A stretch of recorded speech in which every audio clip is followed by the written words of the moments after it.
This is VOA News. I'm Marissa Melton. North Korea is ramping up its rhetoric and talking of a new weapon amid a stalemate in negotiations with the United States. AP correspondent Ben Thomas reports. North Korean leader Kim Jong Un is accusing the Trump administration of dragging its feet in negotiations. North Korea's state media says Kim declared at a Workers' Party conference that his country will not give up its security for economic benefits and will never denuclearize unless the United States discards what he calls its hostile policy. Kim also warns North Korea will soon show the world a new strategic weapon. Washington and Pyongyang have been at a standoff for months over exchanging sanctions relief and disarmament measures. Ben Thomas, Washington. Protesters have attacked the U.S. Embassy compound in Baghdad. AP Washington correspondent Sagar Magani reports. Amid anger over U.S. airstrikes on an Iran-backed militia in Iraq, dozens of militiamen and supporters broke into the giant compound in an unprecedented attack, with American guards responding with tear gas. The State Department says all Americans are secure and there are no plans to evacuate the embassy. Two defense officials say a small number of Marines specially trained to protect diplomatic missions will go to Baghdad. President Trump is blaming Iran for the attack and calling for Iraqi forces to protect the embassy. The breach and the airstrikes represent a major downturn in U.S.-Iraqi relations. Baghdad has condemned the strikes, and its security forces made no effort to stop protesters marching to the embassy. Sagar Magani at the Pentagon. The Taliban says it does not intend to stop fighting in Afghanistan, rejecting as false and baseless reports the insurgent group is ready to declare a temporary ceasefire in a bid to seal a peace deal with the United States. From Washington, D.C., you're listening to VOA News. Iranian Foreign Minister Mohammad Zarif visited Beijing on Tuesday, highlighting China's close relationship with Iran, despite Tehran's standoff with the United States over its nuclear program. Zachary Goldman reports. It's the fourth time Javad Zarif has met with Wang Yi this year alone in the Chinese capital.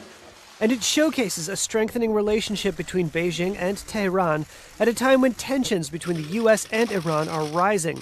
Last year, the United States withdrew from the 2015 Joint Comprehensive Plan of Action that put limits on Iran's nuclear program.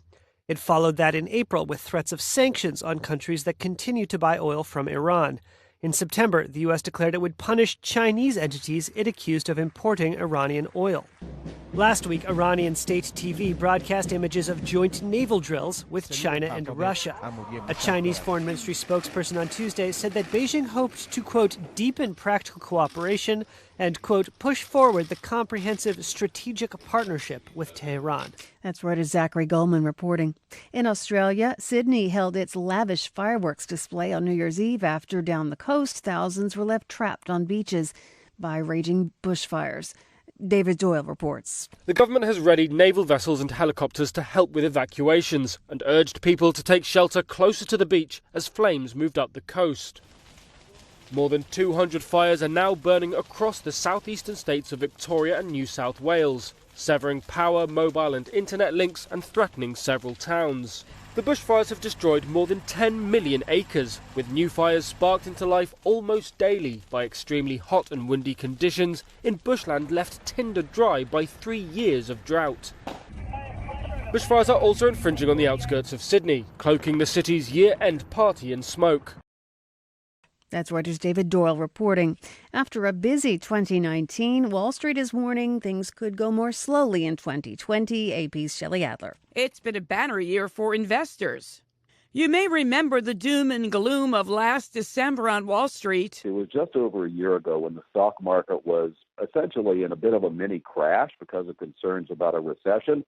And here we've had a 28% gain for the S&P 500 this year. Mark Hamrick, senior economic analyst for Bankrate.com, who reminds us even the experts aren't sure about market predictions. The reality is that nobody really knows what will happen for the market in the near term because the forecasts for 2019 were rather conservative for gains for the market in the low single digits. And essentially, those projections are where we are with the outlook for 2020. Shelley Adler, Washington.